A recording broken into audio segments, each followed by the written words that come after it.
To Face for the Newsfirst team. I'm Niresh. The 9th of July is fast approaching. It's in fact only 27 days away. Why is the 9th of July important to Sri Lanka? Well, that's the day when the 90-day suspension of Donald Trump's global tariffs will lapse. That means on that day, the whole world will have to wake up to the increased tariffs, global economic misery, unless something changes between now and then. And this includes the impact on Sri Lanka, of course. To discuss all this, we have with us one of our eminent international experts, Kusum Wijetilleke, no stranger to our viewers. Good evening and welcome, Kusum. Thanks, Niresh. Thanks a lot for having me. Right. So the world seems rather distracted, Kusum.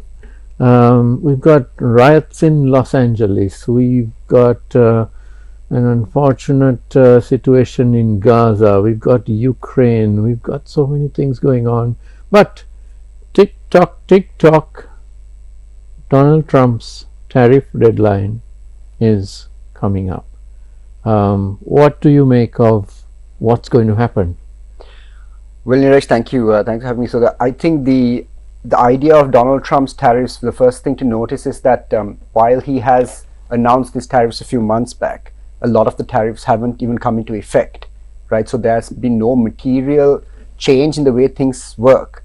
But the fact is there's been so much turmoil, even though there isn't any direct impact. And that's because when you know something so big, so monumental, something that's a paradigm shift in how things happen, when you know that kind of shift is coming, it starts to change people's short-term and medium-term view.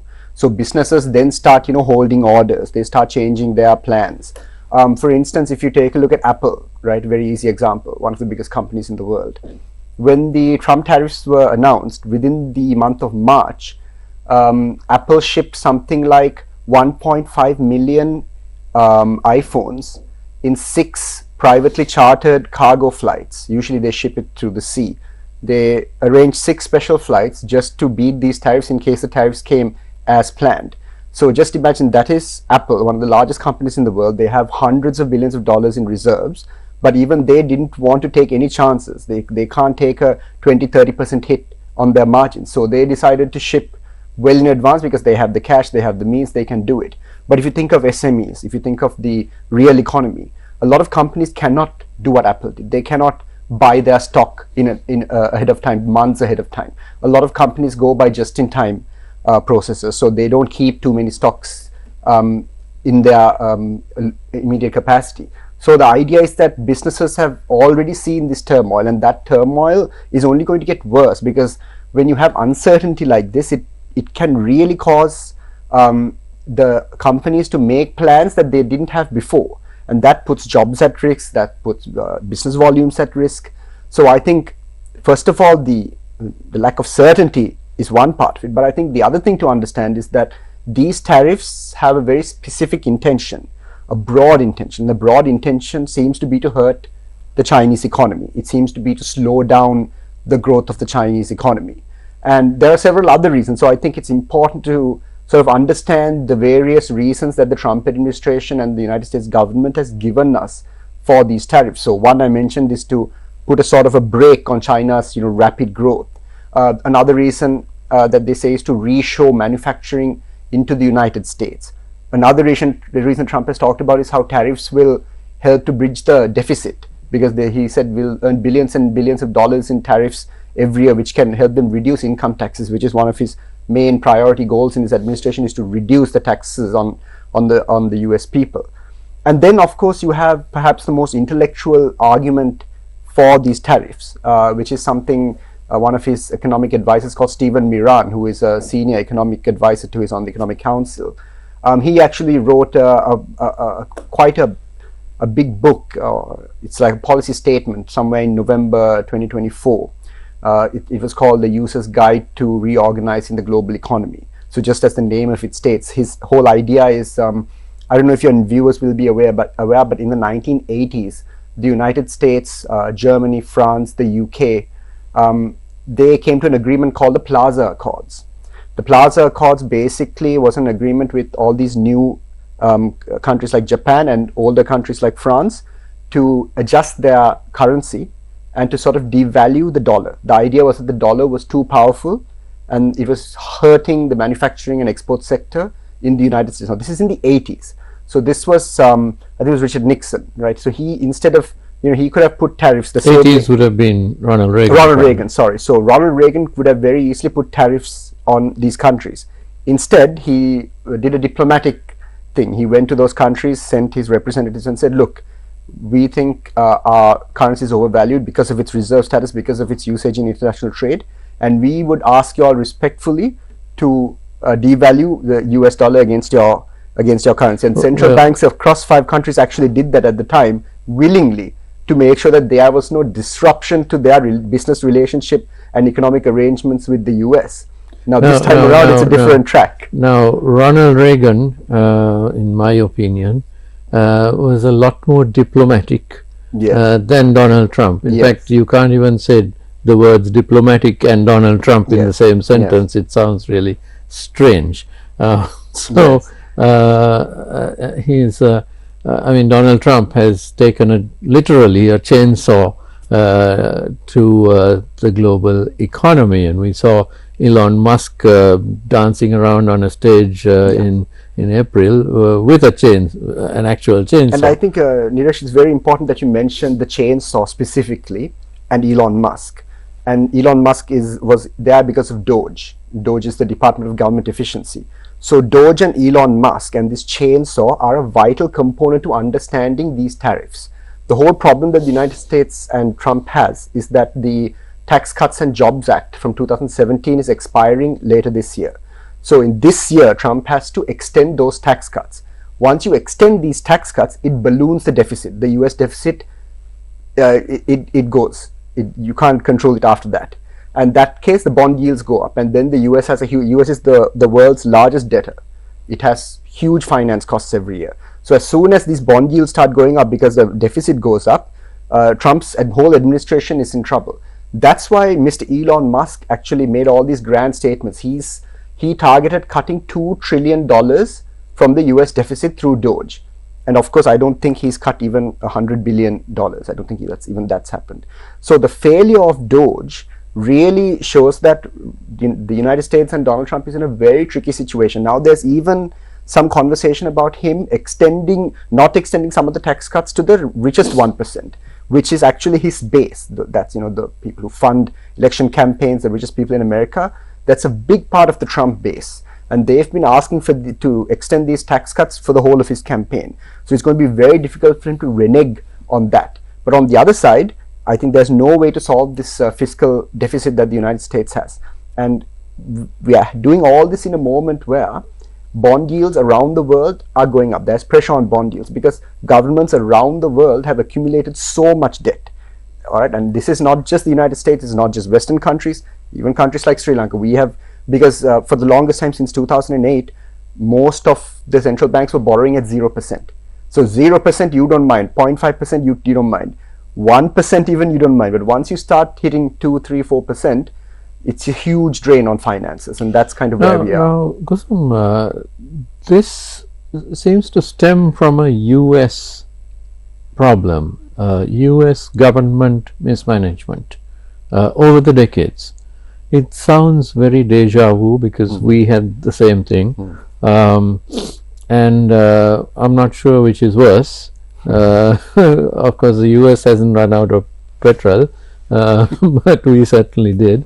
But at the same time, any problem with the US government and the US economy affects the rest of the world, because they are the world's largest economy, the richest, and especially in consumer spending, and they consume like there's no tomorrow. So where all the rest of the countries were happy that they consume like that, that's our market. So all of a sudden the market is in trouble, and thrashing around and thrashing the rest of us. So now the US economy will recover at some point. It's huge, they've got huge resources and wealth, and they will come out of it. It might take even a few years or a decade, but the damage it will do to the rest of the world, especially small economies like ours, which are struggling. What do you think of that? Not just small, but dependent. Yes. Small, dependent, and dependent on who? The United States of America, which is our largest export market.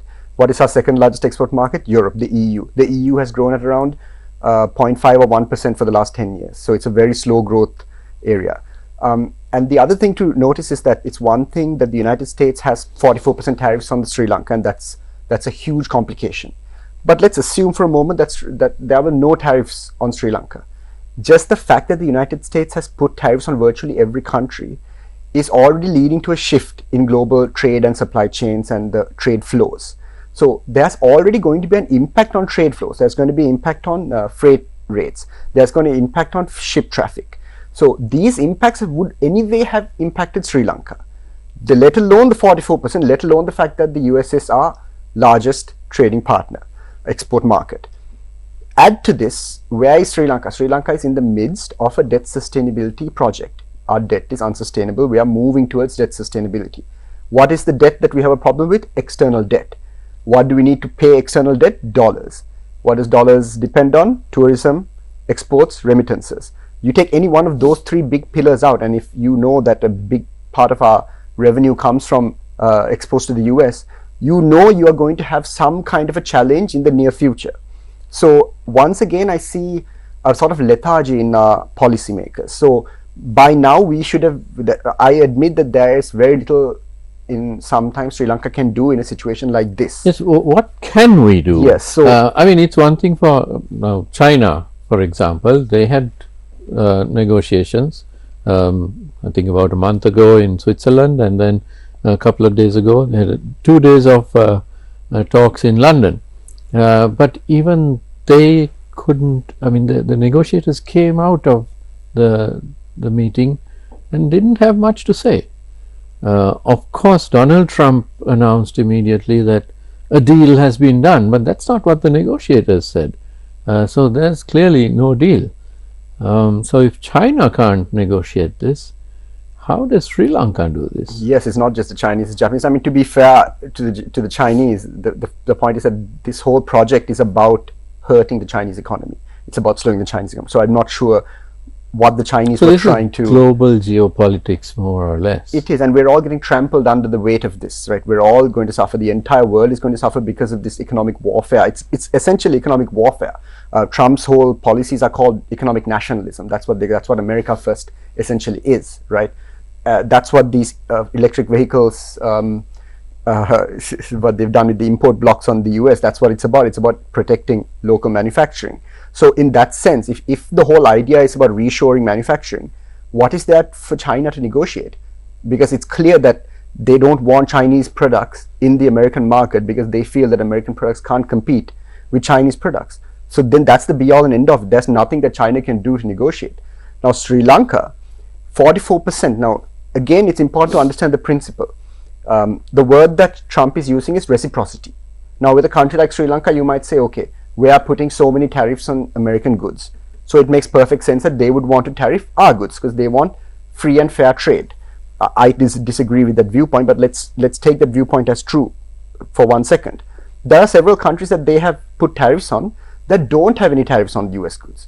So then the American administration will say, no, but you have para-tariffs, which are non-trade, and you have non-tariff barriers, right? So like quotas and things like that. So then there is no real way to negotiate this. You basically have to open up your entire trade, and even then there is no guarantee that the US will say, okay, we'll reduce our tariffs, right? So I think for one thing, the Sri Lankan administration cannot be reactive to the United States. Which is exactly what we did. We sent, I think it was Mahinda Samarsinghe and a team over there to discuss, I think we sent several teams. Same team several times perhaps. Now the problem is, this shows that because long before Donald Trump's tariffs came, or before he even talked about it, Sri Lanka has known that we have an extremely protectionist trading system. We have one of the most protectionist trading systems in the world. And most countries, if you have protectionism, you do it with a certain strategy. But for Sri Lanka, there doesn't seem to be any strategy. It's just, I mean, protectionism is basically there to build up your own industry. industries. You know, because your industry can't compete with the low cost of production of another country, so Yes. you hike tariffs on those goods. And So when the you know, AKD I government, think we have this on even on things like sugar, yes, that's right. which the global market in Cuba produces it at much less cost than our local producers, so we have a quite a high tariff on that. Yes, I mean, so since the Ranil Wickremesinghe government and this AKD government, we've understood that the external sector is important to Sri Lanka's debt sustainability. Our external sector depends on our exports. Our exports are dependent on trade, and nowadays trade and investment go hand in hand. So you need to attract investment. You need to have good, because when you invest in the tradable sector, you need to know that your goods, your raw materials can come in without much issue, and that they can leave as a finished product without any issue. So unfortunately, that doesn't exist in Sri Lanka. So that's why when you look at, for example, just the Asian region, just the last 30-40 years, you've seen countries like Vietnam, Taiwan, Bangladesh, all these countries have industrialized. Now in Sri Lanka, we are still talking about free trade agreements, but then we don't have much of an advanced industrial sector. So then when we join a free trade agreement, what do we actually trade? We don't have much. We don't have We're much. still going on the tea and. So Nilesh, you will remember yeah. in the early 2000s, at least at that point, there was a huge discourse in politics and in the media about value addition, right? Value adding tea, value adding rubber. Now at least that discourse was there. So those days they were saying make some fancy packaging, do some flavoring, put the tea in there and mark it up and value add. Right now, we're not even talking about that very rudimentary level of value adding. But Sri Lanka does manufacturing. So for example, there's a company that manufactures sensors for German vehicles. There's a Sri Lankan company that manufactures seat belts for the automotive industry in Europe. So these are companies that have basically sprung up in Sri Lanka completely organically. I mean, they may have got some industrial subsidies, but those were not targeted at them. That's something that I think most BOI companies or manufacturing institutions must be receiving. But if you look at other countries, I'll just give your audience a small example, Neeraj, if you don't mind. If you take South Korea. South Korea in the 1970s was roughly the exact same economy as Nigeria. They were commodity based, they had no technological innovation, they had barely any exports, they barely had an urban sector, right? Today, South Korea is bigger than Spain as an economy.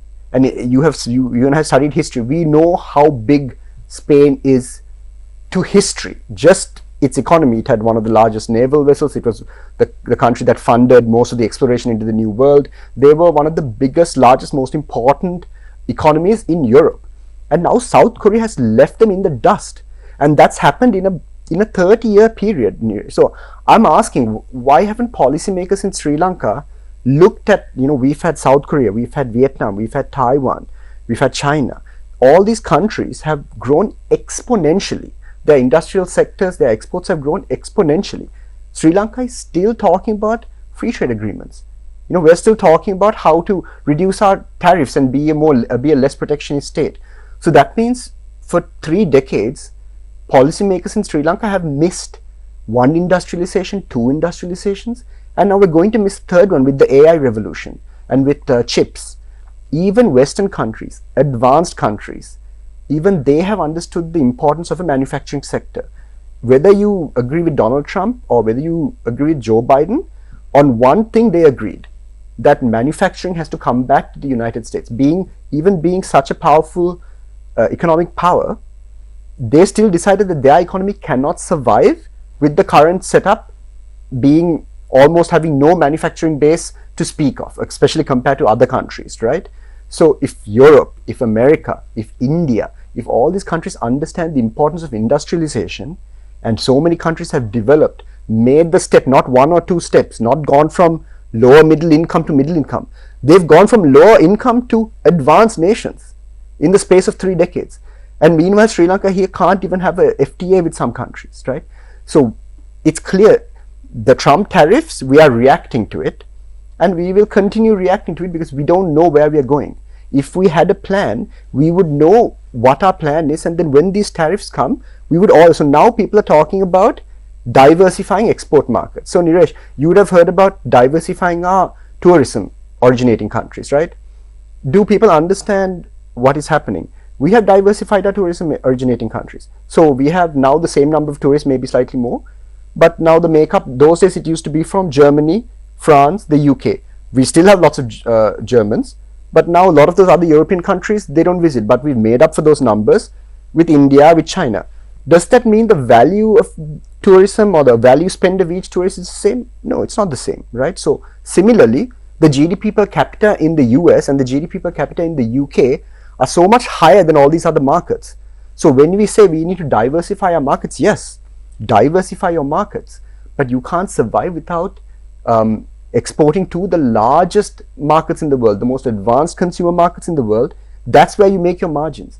So we can export commodities and rudimentary items to parts of Asia, to India, you know, semi-finished goods, we can do that. But unless we get involved in component manufacturing, high-tech manufacturing, where you have a margin, where you're not just keeping a rupee on your bulk tea and selling, we're not going to get anywhere as an economy, because the value just comes in and goes back out. There's very little value that's left in the country. And that's where we really need to move to. We need to look at how we can retain value within our economy and attract FDI that is in tradable sectors. But now the issue that I've seen over the last 30 years or so, that we don't have a plan. President Ranasinghe Premadasa had a plan, the 300 garment factories. But then after that, we've been, our thoughts seem to have been scattered. You had President D.B. Wijetilleke, who goodness knows if he even thought that he needed a plan, but we certainly didn't see anything. And his time in office was mercifully short. And then we had President Chandrika, who wanted to do too many things. She would say Sri Lanka needs to be a banking hub. Then she'd say we need to be an IT hub, we need to be an education hub. And she had all these wonderful intentions, but she's not great at economics and marketing and all that goes with it. So none of it got done. And the war was raging, so there was that excuse, fine. And then we had Mahinda Rajapaksa with his Mahinda Chintanaya, which again had 5 pillars or 6 pillars, education and various other things, and none of that got done because he was busy building airports in the middle of the jungle and so on. Then I mean, each government has just floundered around with infighting or fighting with their opposition and just trying to survive, and we haven't had a proper policy. This is the direction the country is going in. I mean, you spoke of Japan and Korea. It doesn't matter which party controls Japan or Korea. They're going in one direction. You know, Korea from absolutely nothing at the end of World War II, and yet at the end of the Korean War in the 1950s, they're now first world. I think really it's proper policy set out, and you know, just because another party comes into office, it doesn't change. Yeah, I think Niresh, we are all reacting to the moment right now, but let's just think the first Trump term, 2016. This is not the first time he's come up with these tariff conversation. So in his first term, the tariffs conversation was focused exclusively on China. And if you remember, they did a phase 1, phase 2 trade deal with China, but they did impose significant tariffs on China even back then. And if you remember, there's been this shift in supply chains away from China a little bit. It accelerated during COVID because people realized that in emergency you needed to have supply chains onshore or closer than, you know, US and China quite far away. So this onshoring thing actually happened when the US started, when Trump initially in 2016 started his tariff war with the trade war with China. Now, even during that time, many organizations, let's take Apple once again. Apple invested billions of dollars in their supply chains in India. So that's why I mentioned when these new tariffs came up, they just thought, okay, let's not take any chances. Let's manufacture extra excess products from India and ship them off to the United States.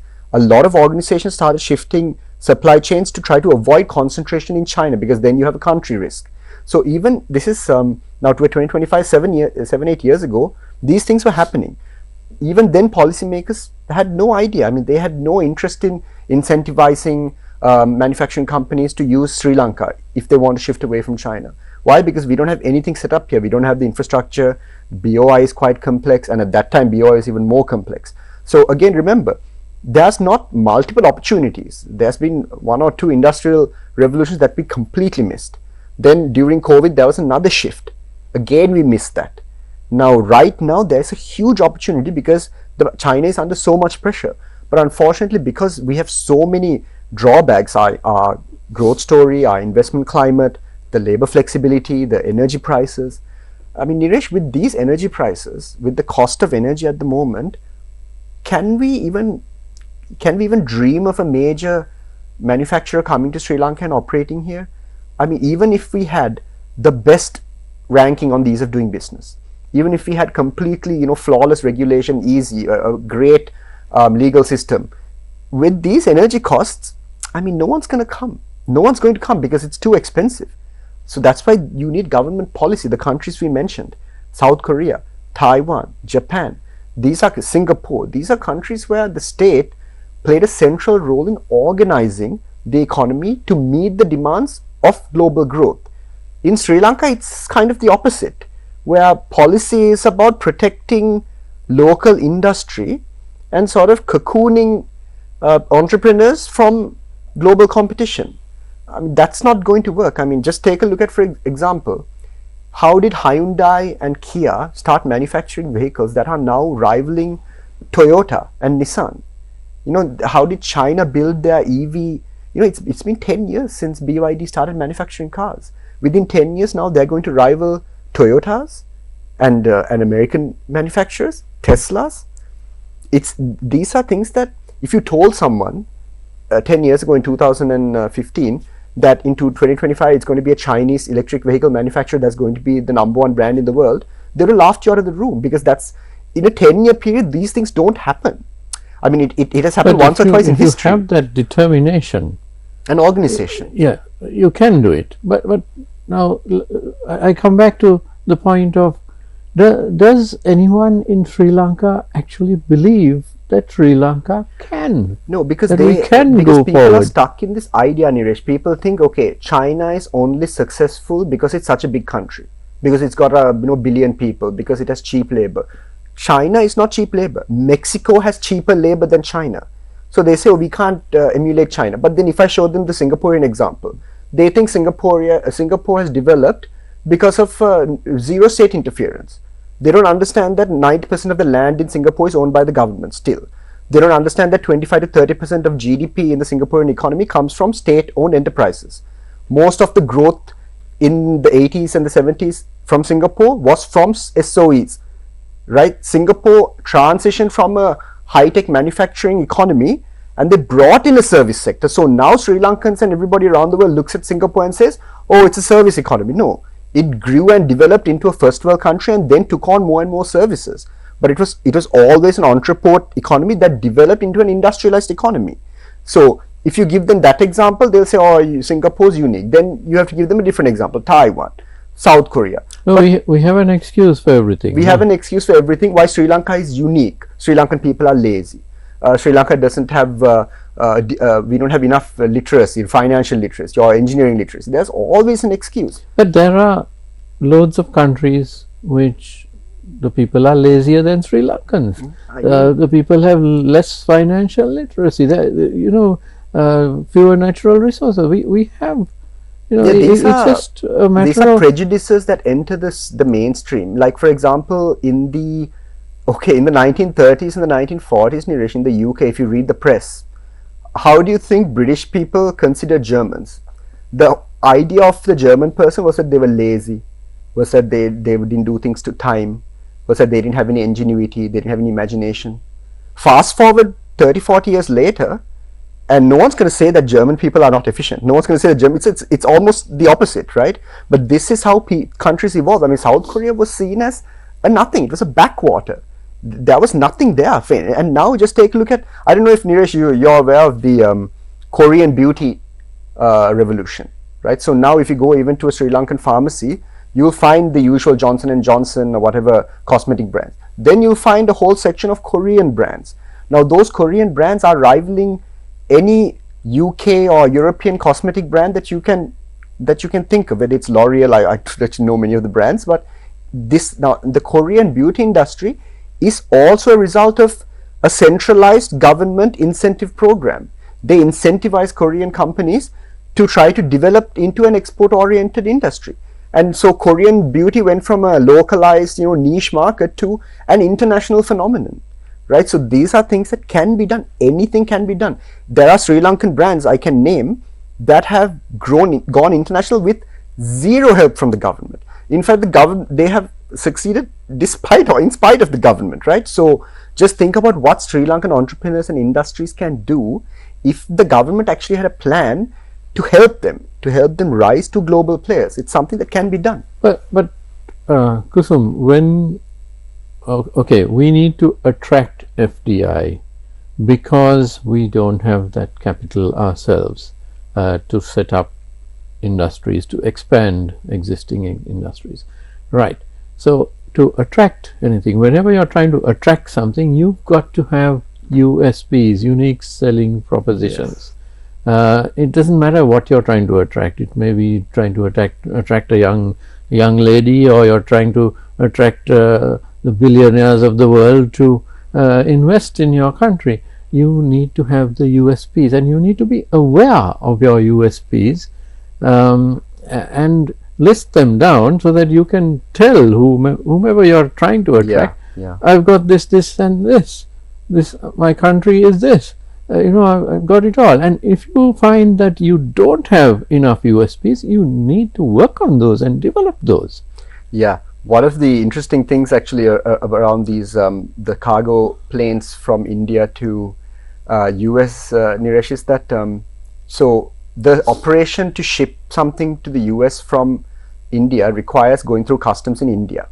So per shipment, the time period it takes to clear customs in India is about 30 hours. Apple got together with the Indian authorities and they developed something called the Green Channel. They introduced their own technology. They took the Indian authorities into the factories and they said, this is what we're doing, these are the codes that you need, and they brought that down to 6 hours. That's the only way they were able to ship 1.5 million units in 30 days, otherwise it would never have happened. So that's an example of a foreign company and a local supply chain and the Indian government coming together, right? Another unique selling point Sri Lanka has is that our location makes us a great location for transshipment, right? But this is not something that's set in stone. India a few months ago have basically approved a new port that is going to specifically, they mentioned, to rival the Colombo port, because they want to take they understood that they're losing some of these volumes from transit, because we have these, the golden standard of ports in this region. Now these are the things so even if you have a USP, you have to nurture it, you have to invest in it. The USP is not a natural phenomenon that's going to be there forever. I mean, the Sri Lanka will remain an island forever, but our USP, there is no guarantee that it remains forever. So this is why you can't miss the bus once, twice, 3 times and expect a 4th bus to come. There are limits to how many buses are going to come. You're going to end up walking. So that's the problem we are facing right now. Are we at that point yet? I really worry. I hope not. Well, I don't think so. I think, if we do focus on the strengths and weaknesses of our country, then we should be able to go far. I think any country can do it, but we never seem to get down to it. Yeah, I mean, part of the problem, Niresh, is right now we're in an IMF program. But isn't that just another excuse? Well, I'm not blaming the IMF. I think the problem is that... I mean, Kusum, I hear this several times a day. Yeah, I understand. I hear it from economists, I hear it from If you take the politicians from the far left to the center to the far right, everybody says IMF. IMF, that's because we don't. When you negotiate something with the IMF, you have to know what your plan is. What we've always done is we've asked the IMF, "What's your plan for us?" Yes. And then they say, "Well, we need." But they don't have a plan for us. Well, their plan is to make sure that we are sustainable, that our debt is sustainable. Yes. So, in about 5, 6 years, 7 years time, Niresh, our debt will be sustainable. But our economy would have grown at about 2-3% annually. That's not going to get us anywhere, right? So, the IMF is there to give you a certain framework. But Sri Lanka must think beyond that framework. And we can't always say, for example, this revenue target, I think I've talked about this. I'm not talking about this revenue target of 15% of GDP and saying this is a bad thing. I'm saying we need to go above this, not because I think everyone should be paying more tax, but I'm saying that if you don't have the fiscal space, you can't provide the industrial subsidies that you need to make us an export-oriented economy. That's one of the things we have to do. You can't expect to be an export-oriented economy if you don't grow your expertise base.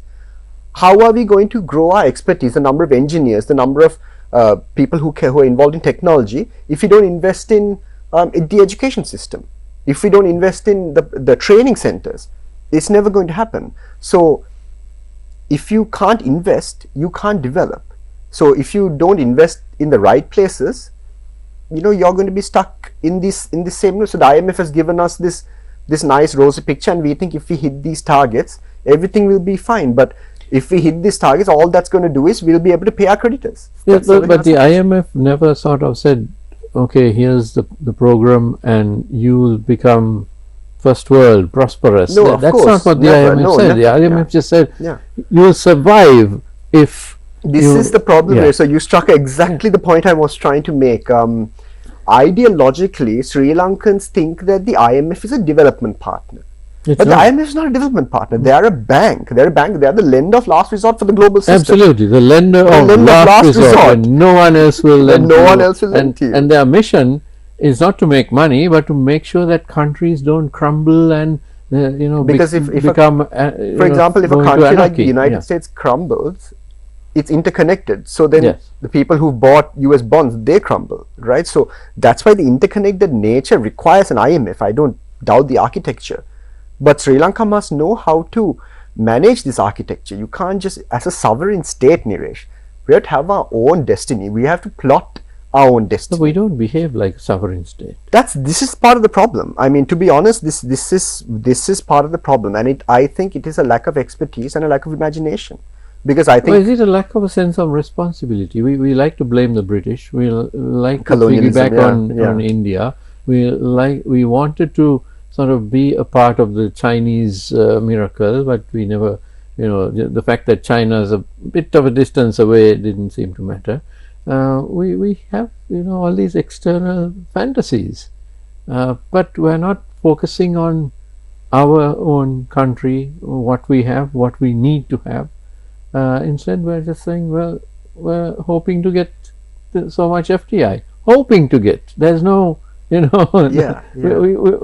not sure of it. We're just hoping. And Niresh, when we get FDI, it's more often than not, it's for some high-rise building or some other. It's we're happily surprised. We're happily surprised. The government of the day, whichever regime, will announce it, sounding quite pleased that this has happened. It's not okay. We've achieved this. That was our target. It's like, oh, we've got to.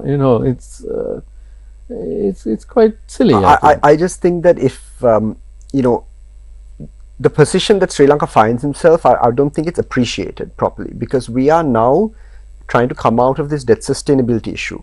But at the same time, these tariffs have come, and the external sector, the global external sector, is suffering, right? So how do we expect to get out of this? Our whole plan is to improve our external sector, reduce the deficit, make our debt sustainable, and then hope for some FDI. That's the plan we have. Yeah. But if you just look at the global investment climate, you can see that far from countries and companies investing abroad, they are investing internally. European countries are investing internally. America is investing internally. What is Sri Lanka doing? I saw some statistics even recently. This government, I think, was going to spend a record amount on capital investment. Now, capital investment is important. infrastructure is important. High-speed internet is important for everybody. More hospitals, more schools, important. But what's happening in reality, even though you allocate X amount for capital investment, you never reach those, you never meet those benchmarks for capital investment spending, because the ideological issues that economists and the public policy apparatus have internalized is this idea that Sri Lanka has to just fix its fiscal deficit. And when you think only in terms of fiscal deficits, Niresh, you have these strange arguments of like that's what's happening with the CEB at the moment. So we have to raise our tariffs so that everyone pays extra electricity cost for electricity just to satisfy the IMF. But what does that do for our external sector? What does that do for growth? Exactly. And that's the other point. We don't actually do an analysis. Yes. And you know, okay, where we now today I think we raised electricity by 15%. That's what happened today. Yes. And okay, 15%. Fine. So the CEB is going to cover its cost of production.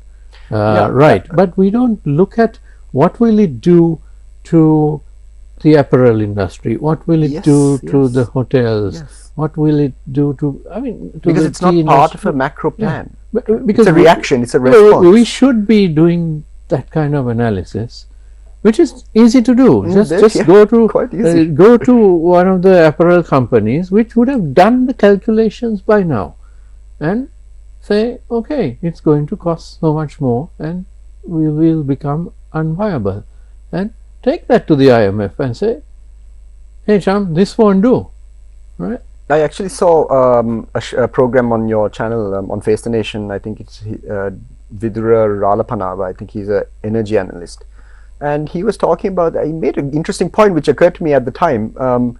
You remember when cost-based pricing for electricity came in, right? And during Mr. Kanchana Wijetilleke's period as the minister, we were talking about these huge profits that the CEB made, right?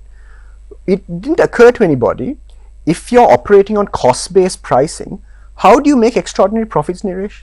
Does that make sense to you? Because you're supposed to cost something to cover your cost. That's meant to be your pricing. So how did you make an extraordinary profit? You know, how does that work? And by the way, Sri Lanka the CEB has always supposed to operate on a cost-based recovery unit. It's not supposed to make a profit. It's not supposed to make a profit. It's also not supposed to make a huge loss continuously, right? The government providing a subsidy is different to the CEB making a loss. Not the CEB's entire loss is not the energy subsidy. That's what people have to understand. So again, people are going now. Again, you and I paying extra on electricity on our electricity bills. Niresh, I don't know about you, but I don't think most people have a lot of disposable income. If you don't have disposable income, you're not going to be able to invest in your own business, invest in your own skills, invest in your children. What are you going to do? You're going to put your son's education on a credit card. You're going to take a loan for your car. You're going to try to build a house by taking a mortgage, right? That's more and more debt. And once interest rates once again start shifting up, then you'll realize, okay, monthly my disposable income is shrinking even more. On top of that, your electricity tariff goes up. Your water tariff is at record highs. So then how are you supposed to invest in yourself, invest in your business? You can't. And this is actually a very obvious thing in economics, right? I think it's called gross capital formation within an economy. Sri Lanka has extremely low gross capital formation because we don't have savings. So we can't invest. And this is the problem that people have to understand. A trade deficit is not just about your imports and exports. It's also about how much you have invested in your economy. This is what the US is doing. The US has spent decades under investing in its own economy. So instead of investing in their own economy, what do? They borrow money from the financial markets. And who are the main debtors? Japan, China, the Asian countries. And they're happy because they need a safe haven for their money. And their safe haven is the dollar. So they're happy to buy as many billions of dollars of American debt as they like. And the US government was happy because they don't have to have the political cost of increasing taxes. Right. So they depend. So all these decisions are coming to a pass, and in Sri Lanka we are still seeing this situation where our fiscal deficit, we are trying to manage it through the costs, but the IMF have told us have a revenue based fiscal consolidation, but then the IMF program gives us a 15% tax revenue target. 15% is just about enough to run a society, but to develop we need much more. Not at all. No, we're almost out of time, Kusum. So let's get back to the tariff question. Less than a month to go. What should Sri Lanka be trying to do? Even if we don't manage it in the end, what should we be trying right now? Neeraj, the thing is, what Sri Lanka has needed for about 20 years is a national industrial plan. Right, an industrial plan is something I'm sure we have one. We have gathering dust somewhere on so some ministry. We have to. There's actually industrial development board as well. I think the IDB has looked at some of these things, but it has to be central. The industrial policy of a country cannot be something that's a side project. It has to be central to how you organize your economy. To do that, to make this central, you have to acknowledge the ideological differences between what you're doing now and what you're trying to achieve in the future. So to start by, you have to understand that what you're doing now is a mistake, that you're going in the wrong direction. I'm not saying that by following the IMF is the wrong thing for the country. I'm saying we have to go beyond the IMF. I'm saying just looking at our deficit, looking at our debt sustainability is not going to be enough. If it's not 5 years, by some luck, we can guarantee a restructuring in 10 years. You can guarantee that. I saw last month, we recorded yet another massive trade deficit. Why? Because we had vehicle imports. Why did we approve vehicle imports? Because we need the tax revenue to fix the fiscal deficit. But if our trade deficit keeps going up, we have to fund that by borrowing more dollars. So you see the cycle that we are in, and there is no and what else are you doing with vehicle imports? You're creating an asset bubble. You're making the middle class pay 300% for a set of wheels, because they also will take it, because if you can, you'll do it, right? But then someday, if your car value has dropped, your lease payment is still there, and you can't even sell your car for about 20% of the value, you're screwed.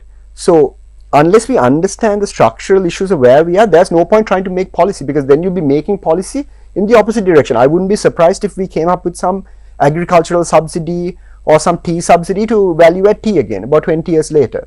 I'm sure we'll come back to that, because this is what, when you have a lack of imagination and you have a lack of policy, you start going back to the same things that you tried before, and you will fail in the same ways that you did before.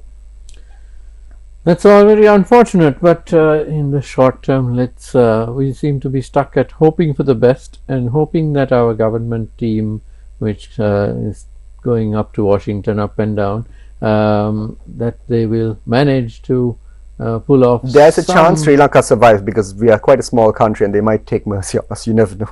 Well, yes, let's also hope for the best. Let's all hope for the best, and you can always count on Donald Trump to change his mind.